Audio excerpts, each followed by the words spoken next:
Welcome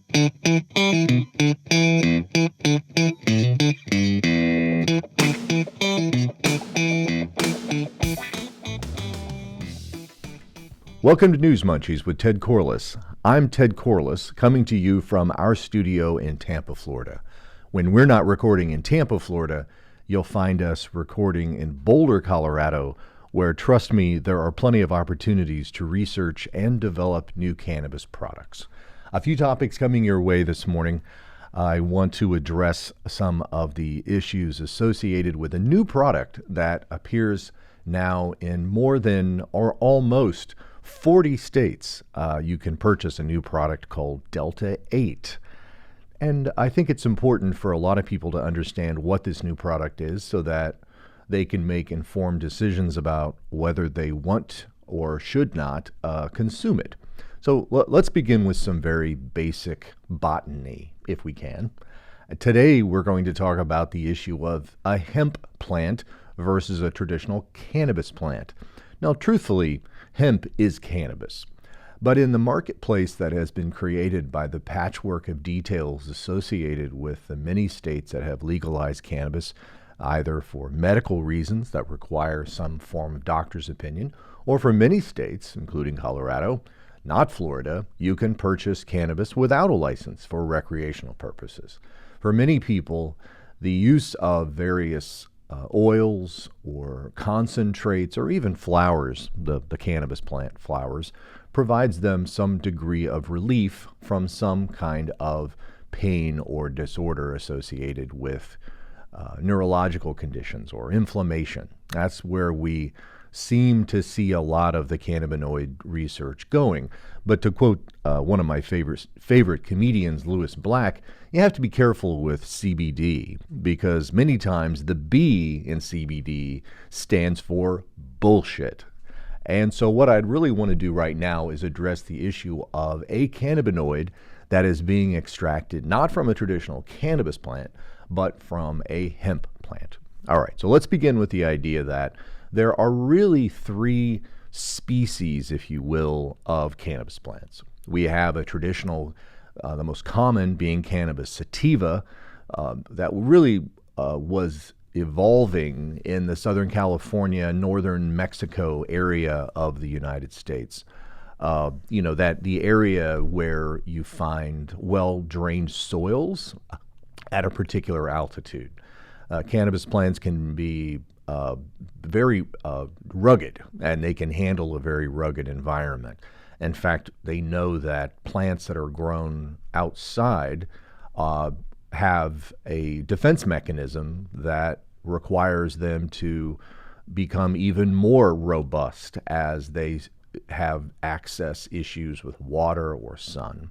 But when we start growing cannabis plants inside, all of the energy that our plant took to develop those defense mechanisms are then focused back into the plant to develop more and more cannabinoids. Well, how many cannabinoids are there in a hemp plant? Well, first of all, they legalized hemp production in 2018. Interestingly, that the usual predominantly Republican adversity to cannabis went away when they started to discover all of the commercial applications for CBD. And CBD is only one of more than 100 cannabinoids that have been discovered in a traditional cannabis plant. But along the way, they decided that if they could produce a non-euphoric, meaning you don't get high, version of hemp plants, that would permit producers, growers, to use that hemp oil for various purposes, up to and including a piece we did a few years ago where the manufacturer of children's toys, rather than using oil from petroleum, they started using oils from hemp. And that's why you even see discussion that Legos, everybody knows Legos, everyone's found that Lego on the floor as you're walking through the living room in a dark room and you step on it, or your child is told they're going to become an engineer because they have a box of Legos. But what's interesting here is that when the negotiations were being undertaken that people could grow hemp plants for various commercial purposes, they put boundaries on how much of traditional THC can be available in those plants. Now, for those of you who are cannabis consumers, flower consumers specifically, you will go to various dispensaries in the United States or in other countries, and you will find a percentage of both THC as well as CBD. Now, for those of us who've been in this cannabis conversation for more than a decade, me included, the interesting thing to understand is that the marketability of a particular plant will be driven by how concentrated the THC or other cannabinoids are in the plant. But in hemp plants, in order to be legal, the plant itself must have no more than 0.3%. That's 0.3% by weight in the plant. And the reason for that is that it would mean if you wanted some kind of euphoric reaction to consuming it in any form, you would have to consume literally ounces or maybe even pounds of it before you could accomplish that goal. And so what we have is large amounts of hemp being produced in the United States with less than 0.3%. And so here we are tooling along 2 or 3 years after hemp was legalized, and suddenly there is a mountain. There are mountains, plural, of hemp plants being produced, and their derivatives are derived. Along the way, they discovered that there were actually cannabinoids in the hemp plant that were in and of themselves beneficial for some reasons. I'll be talking about that in a minute, what people have it for. But what really happened was that because of the quantity of plants that were being grown and synthesized, you start seeing otherwise rare cannabinoids coming up in concentrations that can be extracted. Let's take a moment to see if we can reduce the abstraction here. And so let's imagine 3 cannabis plants, except they're not really cannabis plants. Let's refer to them as gumball machines. So we have 3 gumball machines. You know, as a kid, I used to go down and get my $5 haircut. And at the end of my haircut, the man would hand me 2 pennies. And I would go over to the gumball machine and I would draw out my gumball. Now, I usually liked green gumballs. That was kind of my favorite. And I didn't think much of the white ones because they had kind of a medicinal taste to them. But the idea here being that every cannabis plant has a certain number of gumballs in it. But those gumballs are going to be split between the more than 100 or so cannabinoids that may be present in a plant like that. And what that means is you might get, say 1,000 gumballs, you might get 2 pink gumballs. So let's think about those as the Delta-8.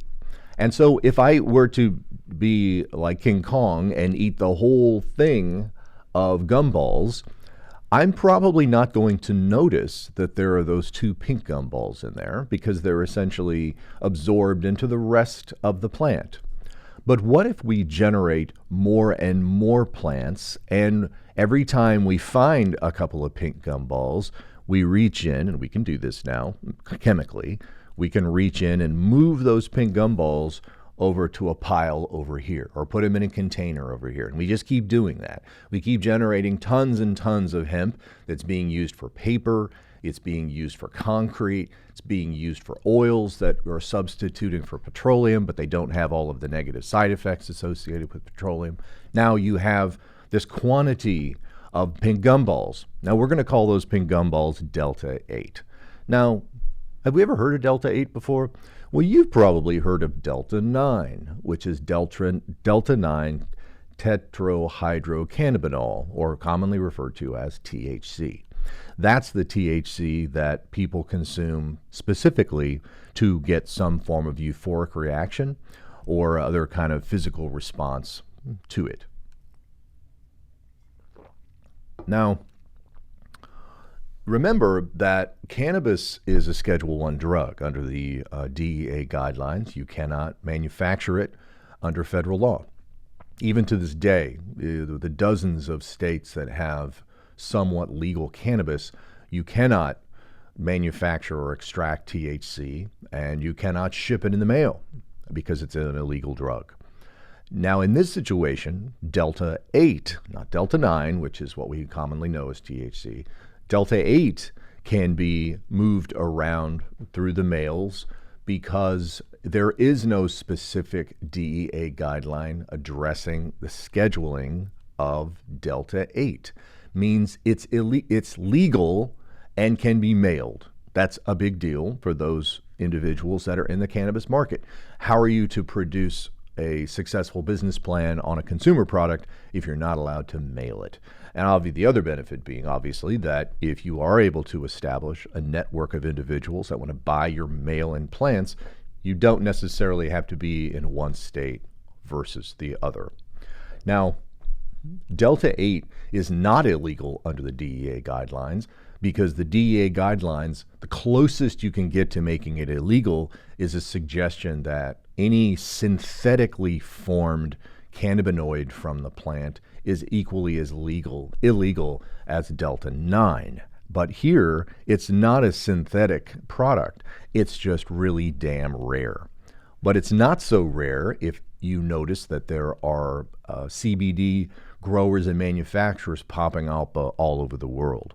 There's just, it's showing up in everything, from topicals that you can put on your skin to treats that you can give to your dog or to tinctures that you can use to reduce inflammation in the body. And so here we have Delta-8. Now, why do we like Delta-8 so much?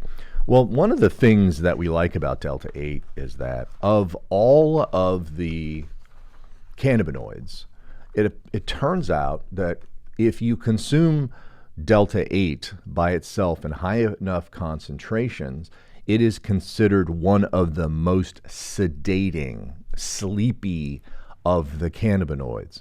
Many people who are consuming cannabis for non-recreational purposes like Delta-8 because it provides them an opportunity to get to a state of rest faster. And they use it usually in a vape product.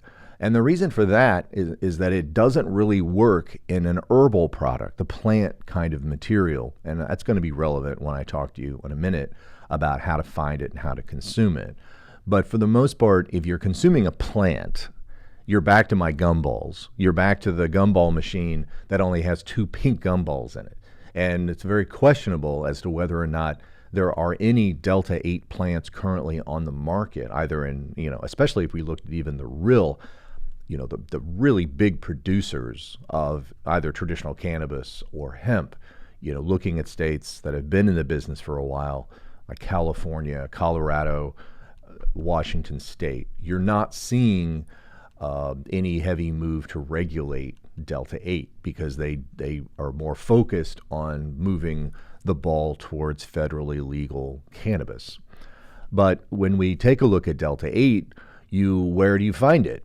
If you're interested in consuming it and trying it to deal with pain or with insomnia, for example, where do you find it? Well, most of the dispensaries that are in the business of selling these products, most of them are heavily regulated under state authorities. Now, of the United States, 39 of the states allow Delta-8 legally. But the problem is legality, as we've come to understand about cannabis, can be somewhat irrelevant. And what I mean by that is that obviously right now cannabis is illegal. It's still illegal, and it's not just illegal under the Controlled Substances Act. It's illegal under domestic and foreign trade agreements. You can't move it back and forth across state lines. You can't export it to foreign countries because of various treaties that the United States has signed on to decades ago. And so products like Delta-8 become very interesting to people in the marketplace because it is not a loophole as much as it's just a hole in the Controlled Substances Act that allows these kinds of cannabinoids to be moved around. So technically it's legal under federal law, Delta-8 is, and it's also legal in 39 states. All right, so if you're an individual who treats various problems like sleep, or I would say recently I had a colleague whose wife had hip replacement, and we were able to get her some very pain-relieving cannabis flowers here in Florida that she could use, and she reported that it was much better, especially in the first couple of days of her surgery, to be relying upon cannabinoids and cannabis products as opposed to taking lots of opioids that have side effects, including, obviously very sedating and makes you very tired very fast. But also it's an opportunity, for taking opioids to overdose because they are so dangerous. And then in addition to that, the idea that they causes all kinds of gastric distress. So people who suffer from chronic pain more and more of them are finding their way to cannabis, and Delta-8 starting to pop up as one that would be sufficiently sedating for you. And so the Delta-8 product will be sold to you by a tincture, which is a small bottle with an eyedropper on it, and you'll put it underneath your tongue a certain number of times a day. The second way that you can consume it is through a concentrate. And as I mentioned, where it's not really going to be effective for you is in the issue of consuming the flowers themselves. And so just as a little bit of a retreat, a little bit of an exploration, I visited some of the cannabis dispensaries here in here in Florida. I sometimes forget where I am. We're here in Florida, and I found various forms of Delta-8. I did find the plant version, and to which I asked the bud tender, tell me what concentration is there of Delta-8 in these flowers? Because whenever you buy traditional flowers for either cannabis sativa or cannabis indica, that you will be able to know what percentage the primary cannabinoids are. Those would always be THC and CBD. Originally, 5-8 years ago, it was difficult to find a high concentration CBD plant. You would see them in the 0.0, like the 0.8%, never more than 1%. It was very rare. But now, through a lot of heavy marketing by certain companies, like you've probably heard of Charlotte's Web, which is a CBD brand with a high concentration of it in the flowers. So here, where when you buy flowers and you're looking for Delta-8, you should be asking what the concentration is. Now listen very carefully to the answers that you get, because they can be very misleading. Despite the fact that 39 states legally permit the sale of Delta-8, it is completely unregulated. And that means that I can tell you that this particular glass is full of some form of concentrate. And I can tell you in my glass there is a quantity of Delta-8. But that you'll notice, even if I tell you that I have, say, 1,000 milligrams in my glass, and I tell you that it contains Delta-8, I didn't tell you what percentage of the liquid has Delta-8 in it, meaning that it is very possible for a retailer, without any kind of instruction from a licensing authority, it is very likely that a retailer could misrepresent to you that this has a strong or high concentration of Delta-8 unless they actually know and have tested to see what's in it. Now, they know that some of the hemp plants that they're growing, which they can grow and sell legally with, most of the time you just need a wholesaler's license, which is a half day of paperwork in the state of Florida. But here we're talking about something where you're kind of shooting in the dark, because you can buy a concentrate in a vape pen, for example, that says that it has 500 milligrams, but read carefully, it doesn't say it has 500 milligrams of Delta-8, just like you would see in a flower container that has traditional cannabis in it, that will tell you not only what the weight of the plant is or the volume of that, but it will also tell you what the concentration is in that particular syringe or in that particular vape pen. That's the difference between Delta-8 and Delta-9 and the other cannabinoids. When you're buying and selling Delta-9, you will always have the opportunity, you should anyway, to know what the concentration is of CBD as well as THC. Many times there'll be no CBD in it. It'll just be heavy THC as well as other cannabinoids that are found naturally. And so I really, one of the motivations for me to share this idea about exploring Delta-8 is not just to tell listeners that I think there is some value in this if you are going through pain or sleep disturbances, but also that you can make informed decisions about what you're consuming. If you're going to buy any kind of CBD or other cannabinoid infused oil, my strong recommendation to you is to look for a reputable retailer who is under some kind of regulatory control. Because if you just want to go into a head shop that sells glass, you'll find that most of the current head shops will be selling Delta-8.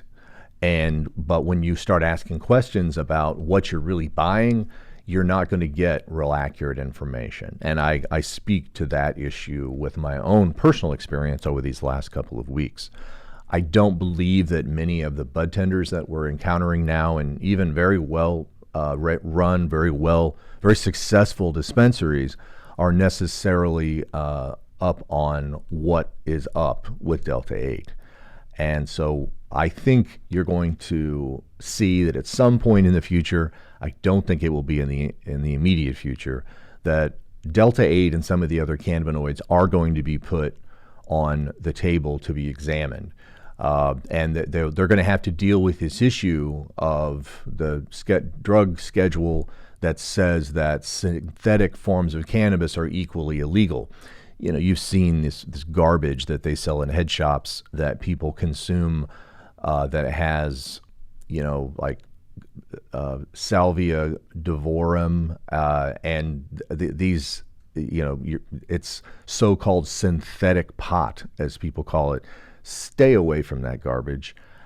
But if you want to explore this particular Delta-8, any Delta-8 product, you need to understand who manufactured it, what their requirements are. Are they using solvents?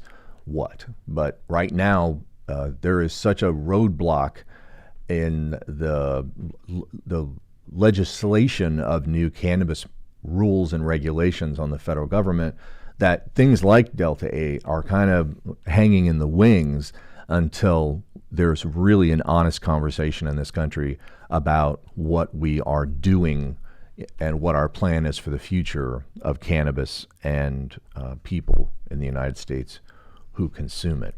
Delta-8 is not a one-off. There are other cannabinoids that are getting attention. Just briefly, the other one I would mention is CBN.